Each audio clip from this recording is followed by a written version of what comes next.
Good morning student. 10th board RBSC में अपनी जो मेन कोर्स बुक है गोल्डन रेस, उसके अंदर जो पहली पोइम है वो है रिस्क, जो कि जेनेट रेंट के द्वारा कंपोज की गई है।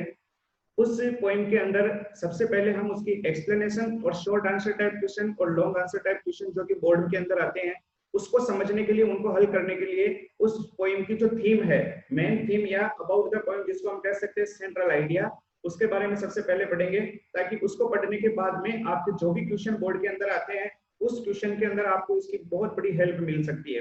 तो स्क्रीन पे आपको सबसे पहले नजर आ रहा है अबाउट द पोइम, हम सबसे पहले इसी के बारे में पढ़ेंगे। देखिए, risk is a motivational poem. Every act to be done by human being anticipates risk. Hope may result into despair and life into death. Risk is an integral part of life. We can say that life is full of risk, and to overcome fear, one needs courage. Success is all about having the courage to take risk. The poet gives a message to all human beings to take risk if they want to achieve something. If we don't take risk, there is a chance for avoiding sorrow and painful situation in life. But we will be missing so much. Without taking risk, we would not learn anything. आप इस पूरी तरीके से इस पूरे passage को अगर ढंग से पढ़ लेते हैं, समझ लेते हैं, याद कर लेते हैं, तो आपके एक्सप्लेनेशन वाला क्वेश्चन, उसके बाद आपके जो शॉर्ट आंसर टाइप के जो क्वेश्चन होते हैं और लॉन्ग आंसर टाइप के क्वेश्चन, इन तीनों क्वेश्चन के अंदर इस पूरे पैराग्राफ से आप हेल्प ले सकते हैं। तो आइए सबसे पहले हम इसको समझ लेते हैं।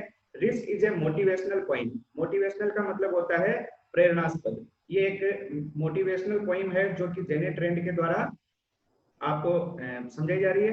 Every act to be done by human being anticipate risk. मनुष्य के द्वारा किए जाने वाले प्रत्येक एक्ट के अंदर, यानी प्रत्येक कार्य के अंदर कहीं न कहीं रिस्क अपेक्षित होती है। एंटिसिपेट यानी अपेक्षित।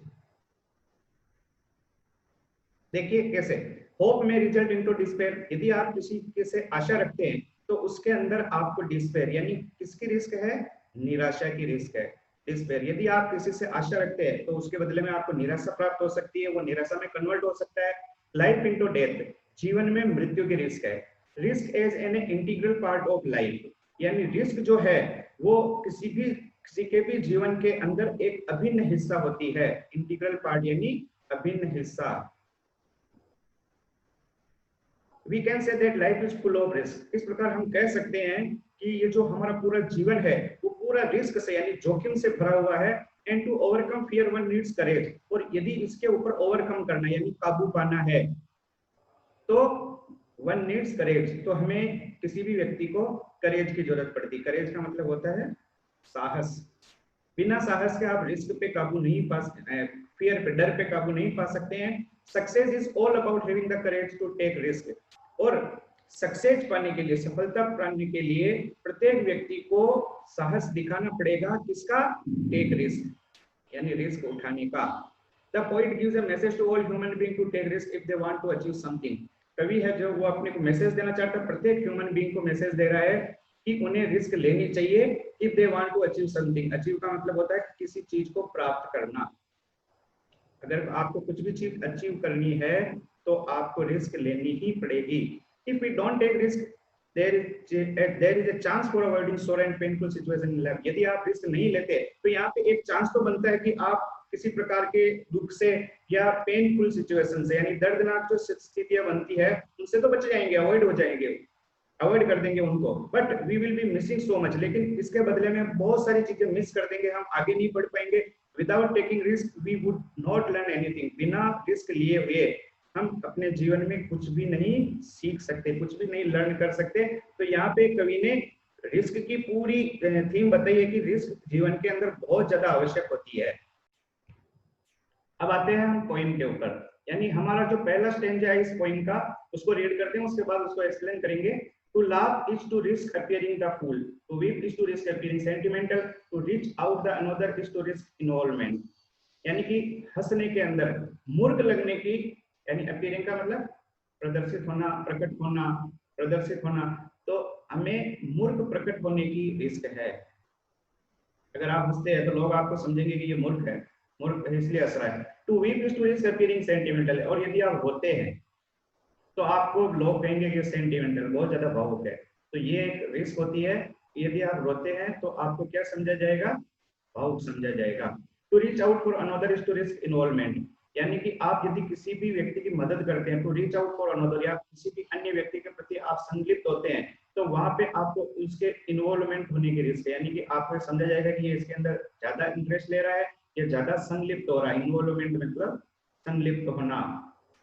तो ये अपना जो पहला स्टेंजा है, ये उसकी थीम है कि अगर आप कोई भी कार्य करते हैं तो मनुष्य आपको कुछ न कुछ उसको अदरवाइज लेकर के आपको अन्य तरीके से कन्वर्ट कर सकता है। तो रिस्क हर चीज के अंदर होती है। तो expose feeling is to risk exposing your true self. यदि आप अपनी फीलिंग को, अपनी जो भावनाएं हैं, उनको अगर किसी के सामने प्रकट करते हैं, तो वहां पे आप एक्सपोजिंग योर ट्रू सेल्फ, आपकी जो सच्चाई है, वो सच्चाई सामने आने की रिस्क है।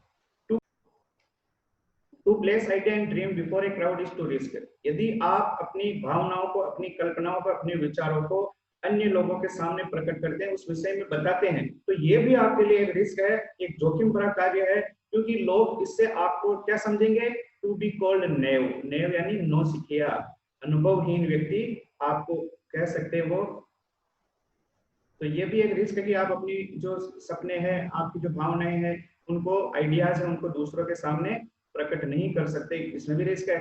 To love is to risk not being love in return. यदि आप किसी से प्रेम करते हैं और किसी को प्रेम देते हैं, तो इस बात की रिस्क है कि बदले में आपको उसके अनुपात में प्रेम मिले या नहीं मिले, या बदले में आपको उसी प्रकार का प्रेम मिले या ना मिले। तो ये एक प्रकार की रिस्क है किसी को लव करने में। To live is to risk time, और जीने में मरने के रिस्क है। यदि आप जीते हैं, ढंग से जीना चाहते हैं, या आप खुल करके जीना चाहते हैं, तो उसमें भी एक तरीके की रिस्क है, वो है मृत्यु की रिस्क।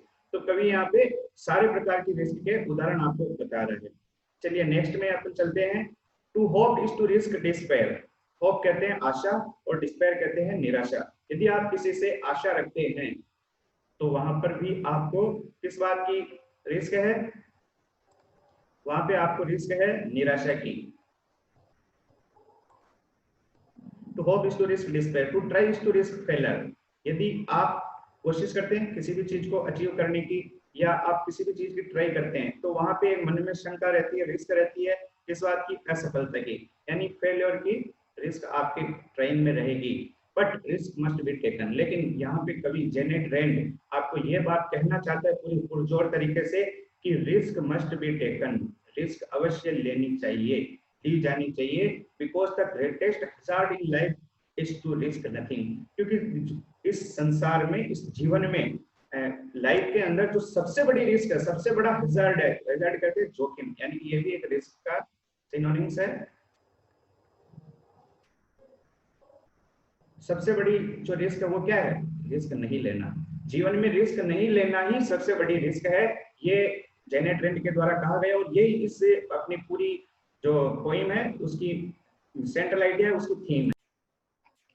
जेनेट रैंड यहाँ पे कहते हैं कि the person who risk nothing, does nothing, has nothing, is nothing and become nothing. They may avoid suffering and sorrow, but they can not learn, feel, change, grow, love, live.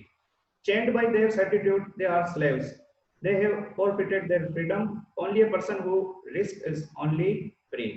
यहाँ पे वो चीज, एक चीज बताते हैं कि the person who risk nothing, जो व्यक्ति अपने जीवन में बिल्कुल भी रिस्क नहीं लेता है, does nothing, वो कुछ भी नहीं कर पाता है, has nothing, वो कुछ भी प्राप्त नहीं कर पाता है, is nothing, न वो कुछ हो पाता है, and become nothing, न कुछ बन पाता है। यानी व्यक्ति जो अपने जीवन में रिस्क नहीं लेता है, वो कुछ भी नहीं होता है, न तो उसके पास कुछ होता है, न वो कुछ चीज प्राप्त कर सकता है, न वो कुछ बन सकता है, न वो आगे बढ़ सकता है, न विकास कर पाता है, न सफलता प्राप्त करता है। दे में अवॉइड सफरिंग, हालांकि वो सफरिंग को, पीड़ा को और दुखों को, सोरो यानी दुख और सफरिंग यानी पीड़ा, उससे तो वो बच जाएगा, अवॉइड कर सकता है। But they can not learn, लेकिन वो न तो सीख सकता है, न फील कर सकता है, न अपने आप को परिवर्तित कर सकता है, न वो ग्रो यानी विकास कर सकता है, न वो किसी से प्रेम कर सकता है, और न वो अपनी जिंदगी को जी सकता है। Chained bye there certitude, chained कहते हैं जंजीरों में बंधा हुआ, चेन, एंड देयर सर्टिट्यूड कहते हैं अपनी ही धारणाओं में, अपनी एक निश्चित विचार होते हैं, निश्चित धारणा होती है, या यूं कह लीजिए कि अपने एक निश्चित भाव, निश्चितता का जो भाव होता है कि हम जैसे हैं वैसे ही है, हमें परिवर्तन नहीं करना, वो निश्चितता का भाव जो होता है, उस भाव की जंजीरों में वो जकड़े हुए रहते हैं, चेन्ड। दे आर स्लेव्स, वो एक तरीके के गुलाम होते हैं। स्लेव्स बताया गया उनको, वो क्या होते हैं? गुलाम होते हैं, जो अपनी निश्चितता के भाव की जंजीरों में जकड़े हुए हैं। They have forfeited their freedom, वे जो अपनी आजादी है उस आजादी को खो चुके हैं। फॉरफिटेड यानी खो चुके हैं पूरी तरीके से। Only a person who risk is truly free, कवि ये कहता है कि वह व्यक्ति, केवल वह व्यक्ति ही पूरी तरीके से यानी सच्चे रूप से ट्रूली फ्री, आजाद है, जो अपने जीवन में रिस्क लेता है। तो यहाँ पे सबसे जो बड़ी चीज है वो ये बताई गई है कि अगर जीवन में सफल होना है, अगर आपको जीवन में कुछ प्राप्त करना है, यदि जीवन में आपको कुछ बनना है, तो आपको रिस्क लेनी ही पड़ेगी। और यदि आपको अपनी जगह पर स्थिर रहना, निश्चितता का भाव रखना, उसी जंजीरों में जकड़े रहना है, तो फिर आप उस सफलता को प्राप्त नहीं कर सकते, आप पूरी तरीके से आजाद नहीं हो सकते। और यदि अगर आपको इसी तरीके से आजाद व्यक्ति वही कहलाएगा जिसने अपने जीवन में कोई ना कोई रिस्क ली है या वो रिस्क लेने का साहस रखता है। Thank you very much.